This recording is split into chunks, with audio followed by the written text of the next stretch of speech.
Welcome back to Mornings on the Hill. I'm Steven Shoemaker with your Orange Sports Update.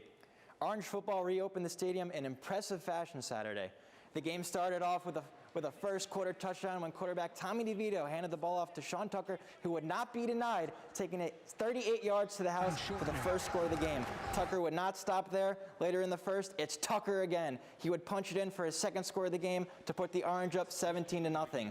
As tremendous as the offense was this game, it was the defense that really stood out, picking off Georgia Tech's quarterback Jeff Sims not once, not twice, not three, but 4 times in this ball game. In the fourth quarter, Sims would be picked off by Jahad Carter, who would then lateral the ball to True Williams, and he would go all the way to the house. Touchdown Orange. That would put an exclamation point on the game to give Syracuse their first win of the season. Here's Dino Babers.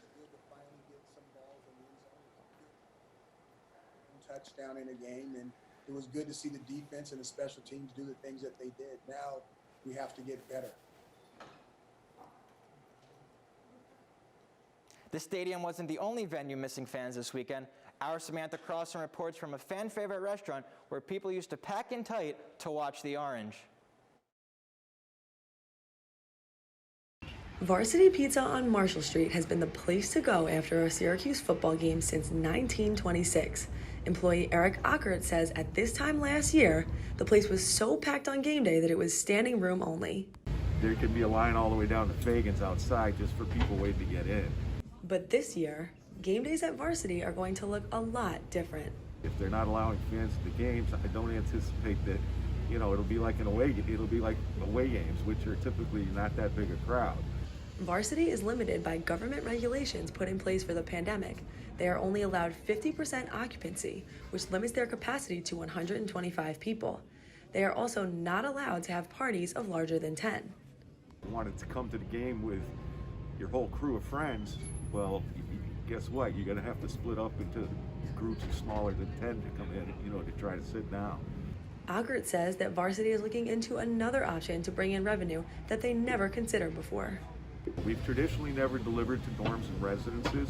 We recognize that with the pandemic that people, are looking for delivery, contactless delivery, and we're working on a service to do that for the students. The trade-off, though, is that with additional costs for delivery employees, hand sanitizer, and other COVID-related supplies, Varsity was forced to increase some of their prices. Everybody's winding up paying for this a little bit. You might not know it, but we have a skating rink on South Campus. But things are looking different at Tennedy Ice Rink. Let's head over to Ford Hatchett, who is live in front of Tennedy. Ford? Yeah, you're right. We do have an ice skating rink, and I spoke to Tennedy Ice Pavilion employee Lucas Perstamo, and he says, like so many other areas of campus, there are certain programs the rink just can't accommodate right now during the pandemic. Take a listen. Learn to skate, learn to play hockey, learn to play sled hockey. Unfortunately, those we've had to put on holds. But despite everything the rink is unable to do, Perstamo and the whole staff have been hard at work to provide other activities, like intramural curling, free skates, and even a new program called Glow Skates. The lights go down, every skater gets a glow stick and requests their favorite song. But no matter what brings someone to Tennedy, masks and social distancing are required. There are chairs set up 6 feet apart around the rink, and the staff stays busy sanitizing. We clean those touch points, the door handles, the check-in area, even the door where you press to go into the bathroom, wipe that all down after each session. Yeah, and Perstamo says anyone planning to come to the rink needs to plan ahead. Reservations are required and can be made online through the wellness portal. Reporting live from Tennedy Ice Pavilion, I'm Ford Hatchett. The gold standard of basketball is here. As the 75th NBA Finals kick off tonight at 9, the superstar duo of LeBron James and Anthony Davis look to bring the Los Angeles Lakers their first ring since 2010. On the other side of the court will be Jimmy Butler and the Miami Heat, who will attempt to compete their first historic finals run as the first 5 seed in league history to bring home a championship. Although only one team can raise the Larry O'Brien Trophy, there's one unique catch. A former SU player has the chance to win a ring, no matter which team takes the title. Now, Syracuse has sent over 50 players to the NBA, but only one has ever won the title.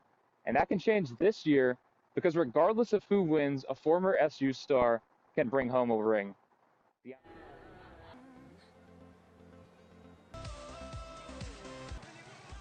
Everybody will to win in our Now in his office 8th year in the NBA, the former SU star began the season with the Heat. Then after Miami parted ways with Waiters, the Lakers picked him up.